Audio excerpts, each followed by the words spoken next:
Vitina with NUMOVZ, and we're here transforming our lives together to make our lives much better and for us to be able to see the impact that we can have upon the world.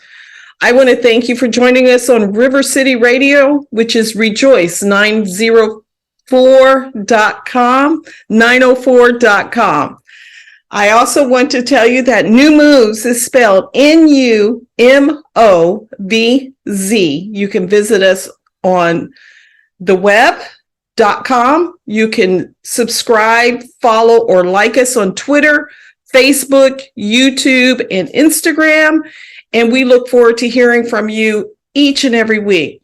Remember, NUMOVZ Radio here on River City Radio is going to be on every single Thursday at 9 p.m.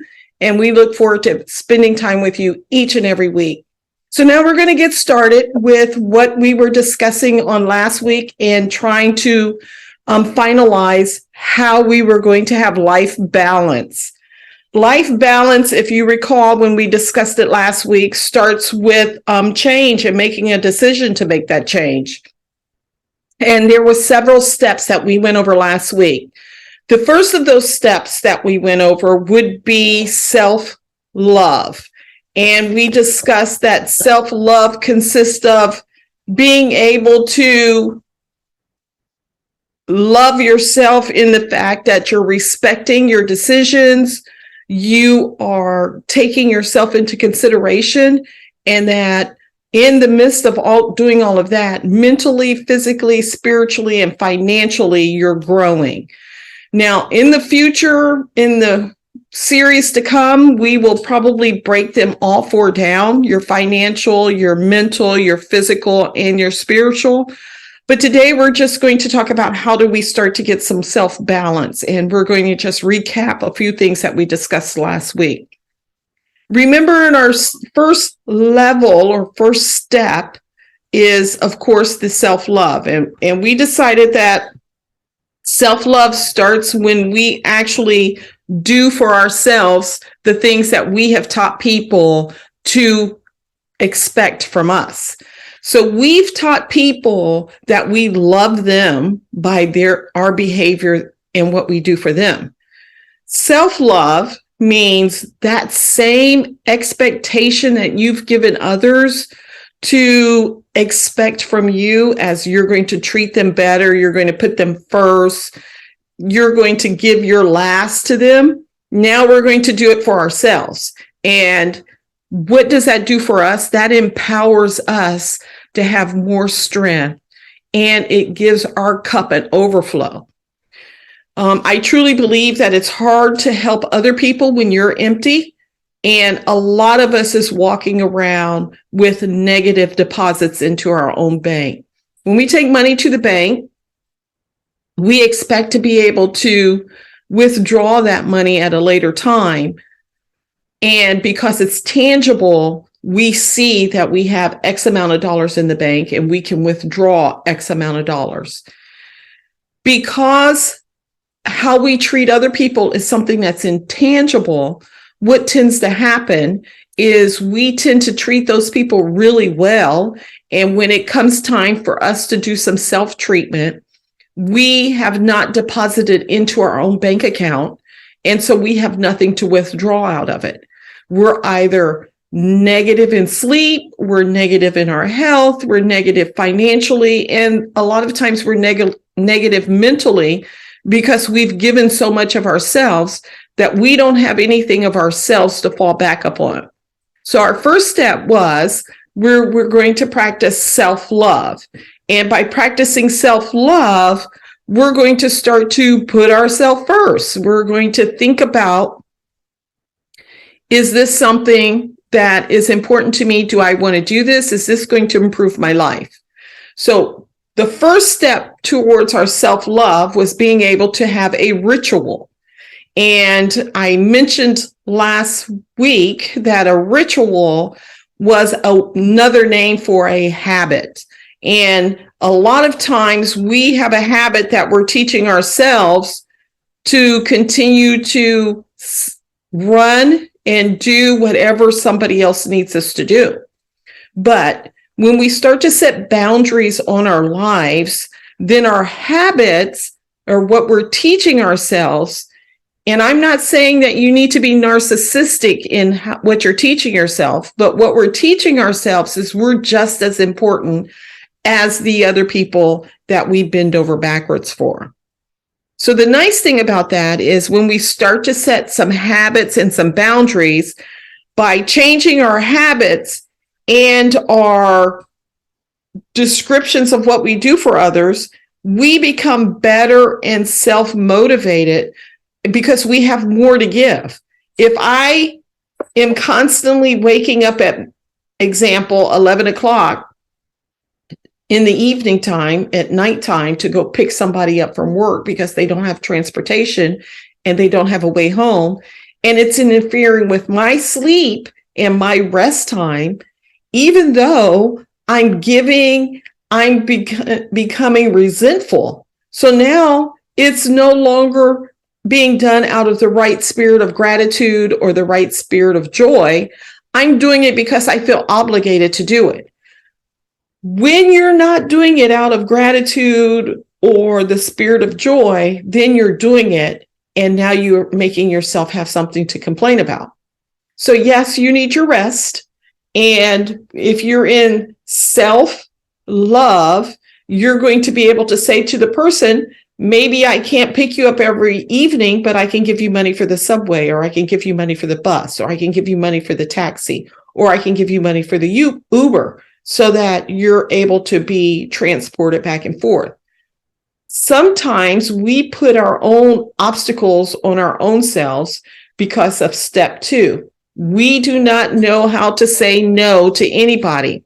We're constantly saying yes. So step 2 taught us that it was okay to say no.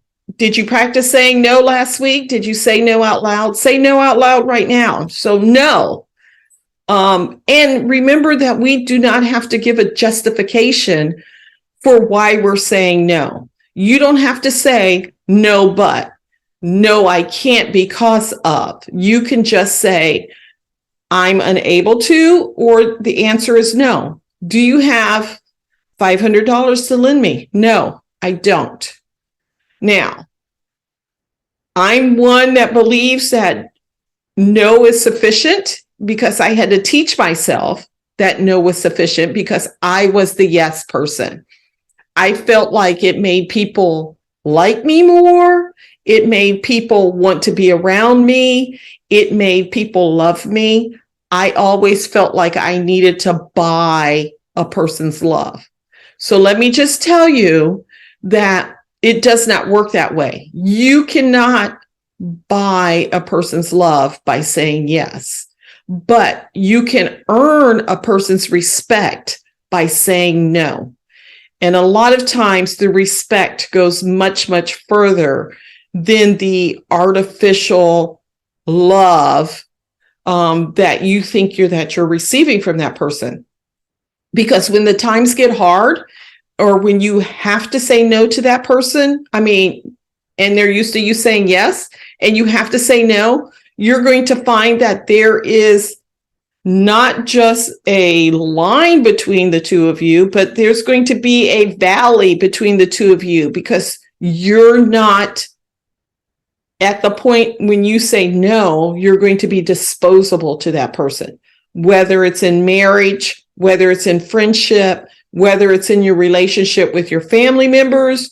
You're going to find that you're disposable because you did use the word no. So I want you to know, I want you to practice saying no, and you can start out with little things. Remember, little things. Do you want to go out to dinner with me tonight? No. Do you have $5 I can borrow? No, I do not. And it's okay. I know we've been taught as females that our goal is to try to make everybody else's life comfortable. But your goal is to make yourself comfortable. You are the prime person that needs to have self-love in order for you to give love.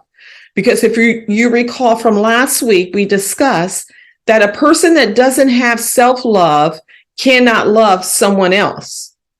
because it's hard for you to understand and love with confidence when you don't have confidence in your own ability to be strong and to be able to stand as yourself, as you were made to stand. We say yes a lot of times. That yes diminishes our self. It diminishes our actions. It diminishes our boundaries. And when we set up boundaries for ourselves, those boundaries become imperative that we're able to keep those boundaries in our life. So when we talked about no, we remember we were going to practice the word no and be able to say that without feeling guilty, without having self-animosity, without feeling as if we've said something wrong. No is not an ugly word. I just want you to know it's a word that we're allowed to use. No matter what, we grew up hearing no as a child. And so it's okay to say no now. That when you say yes, you have to make sure that your yes is not a no to you. What does that mean?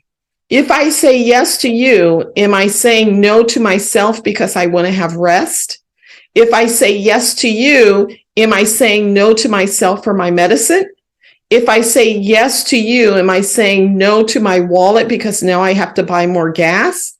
So you need to look at your yes that you're giving to people. What is that yes taking away from you? Once you're able to answer that question, then you will see that it's easier to say no sometimes because now you value your own time, your own mental, your own finances, and your own spirituality. Our step 3 was to be grateful. And this is something that has been very easy for me because I've always been a grateful person.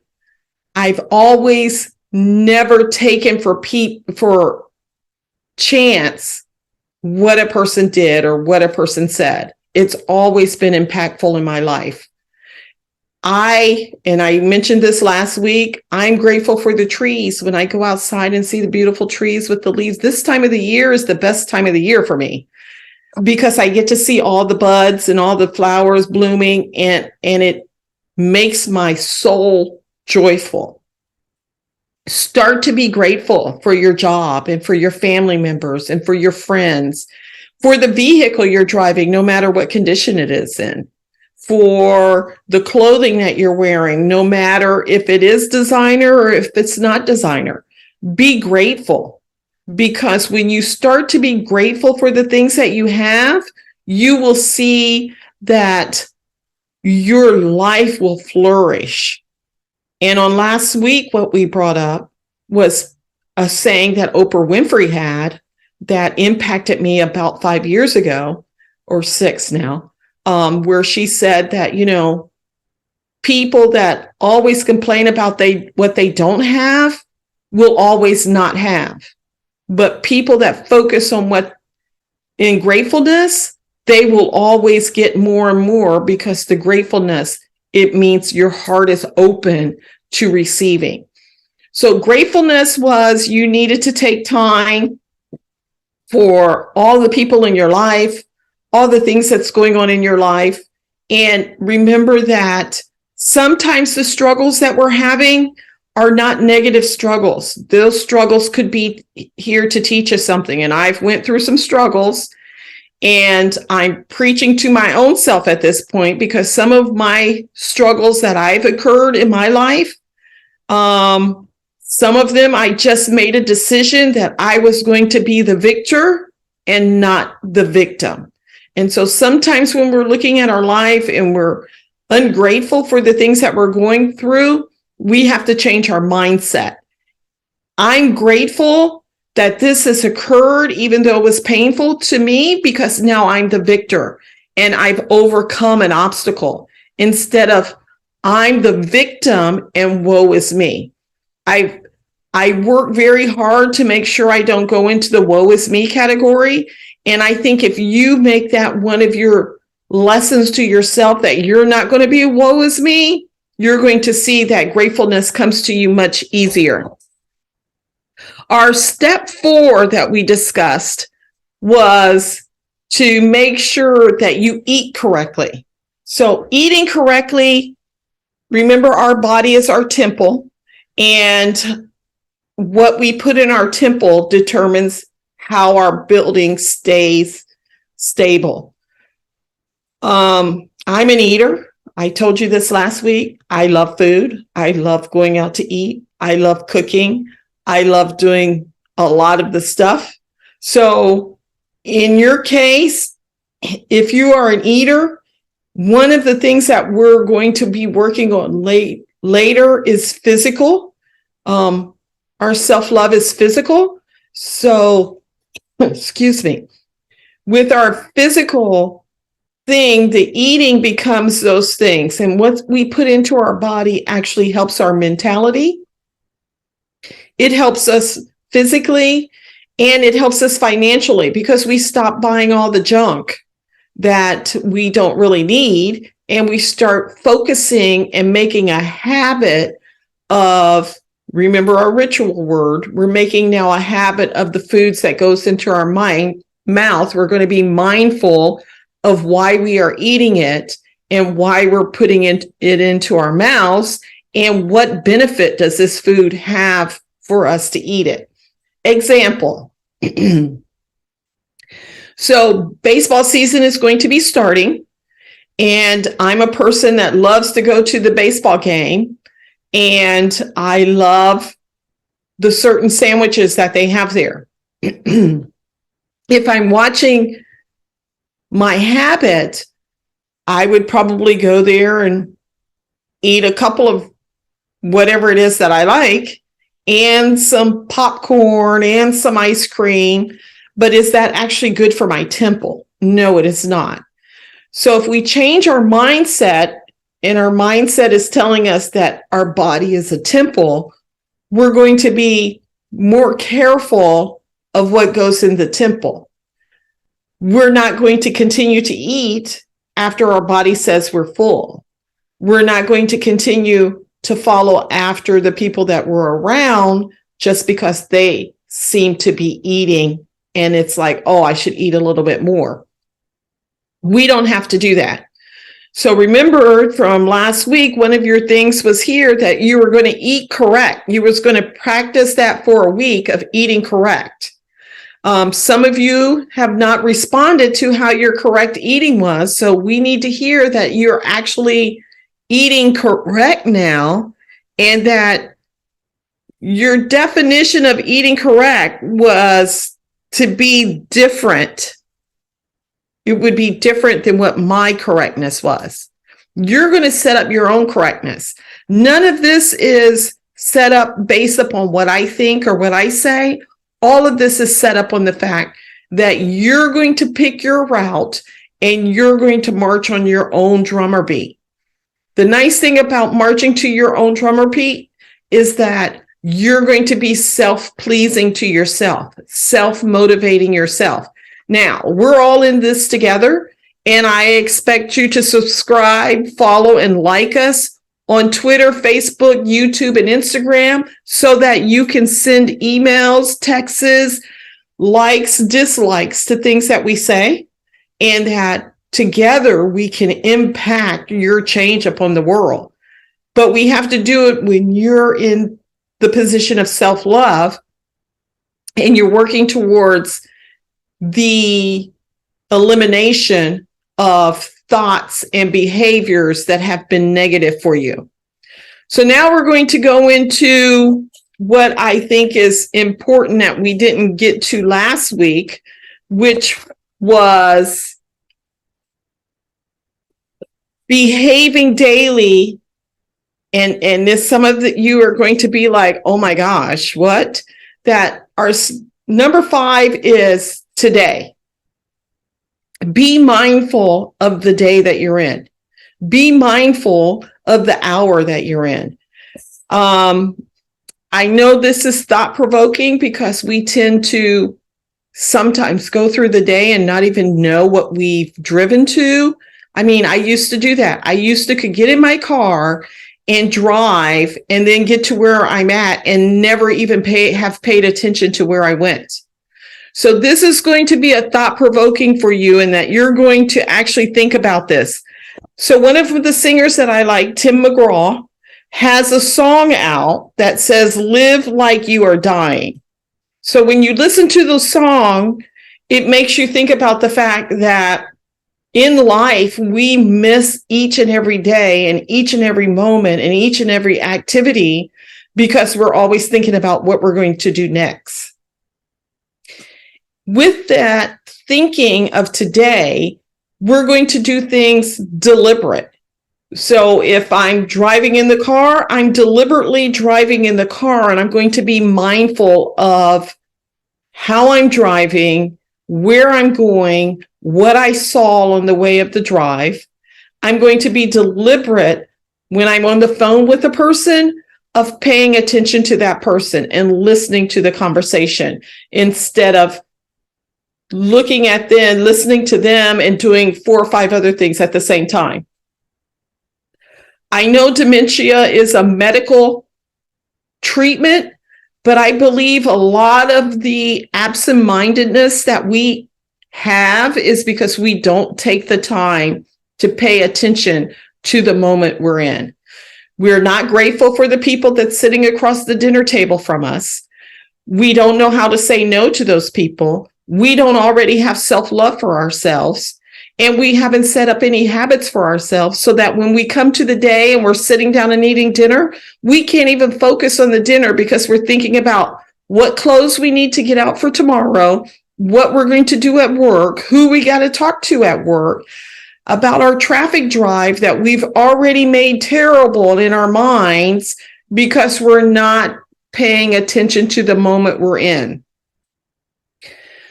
Your kids will appreciate, and your friends will appreciate, the fact that you actually stop and enjoy the moment with them. People, when they're on their dying bed, they're not saying, "Oh my gosh, I wish I would have had $1 million." They're saying, "I wish I had more time to spend with people." So you have the time right now. So why don't you make a point of this week being mindful of each and every moment that we have with them? And I'm just going to say this, that you understand that if you have doubts about how fabulous you are, it's because of the people in your past or the people around you or the mistakes you may have made in the past. But all of those mistakes and what those people have said about you are not true. You know that you are a mover and a shaker. And so being a mover and a shaker means that your new moves is that you're going to start saying no. You're going to start with some self-love. You're going to make a ritual and have some habits. You're going to eat well, and you're going to be mindful of every moment that you're in. And by being mindful of every moment that we're in, mentally, physically, spiritually, and emotionally, we are more connected to ourselves. And when we fill our cup up, we are more than able to be able to help other people, or to give emotional strength to other people, or to give financial help to other people, or to even be physically assertive with other people, helping them exercise, going for walks with people. If you're sitting on your sofa every day when you come from work, then you're not treating your temple properly. And the ideal is we're going to be better at impacting ourselves so that we're better impacting other people. When we think about that, and when you start to sit down and look at how can I impact, you need to write it down. We discussed that last week. If you don't put it in writing and you don't make the vision clear, you're not going to do it. So those of you that don't have something to write on, get a napkin, You don't know how many businesses have started in a napkin. So get you a napkin, get you a paper towel, get you an ink pen, and write down, I'm going to practice self-love this week. I'm going to say no. I'm going to start one new habit, and then I'm going to build two new habits. I'm going to be mindful of each and every moment in each of the days up until next week. And I'm going to enjoy it, and I'm going to eat correctly. If you do that, you will start to see that your impact upon the world will be beautiful, because you will have made a new move that's going to improve your life. I'm going to say now, next week, when you come back next Thursday at 9 p.m. on River City Radio, rejoice904.com, that we're going to build on this, and we're going to talk about how the interest rates are affecting mortgages. So next week, we're going to talk about financial gains during this period of time of what people seem to think is a struggle. But we always know that when there's a financial difficulty, things grow when there are a difficulty. So we know that when you have a financial difficulty with your finances, that there's no place to go but up, because you already have the dirt over your head. I want to thank you again for spending time with me. I want to thank you for visiting us on NUMOVZ.com, visiting us at Twitter, Facebook, YouTube, and Instagram. I want to ask you again, let's make these transitions together, and follow, like, and subscribe to us. Remember, River City Radio, Rejoice 904, along with NUMOVZ, every single Thursday at 9 p.m. I'll see you guys maybe next week. No, I know for sure I'm going to see you next week. So next week, Thursday, I'll see you then. Have a super evening and good night.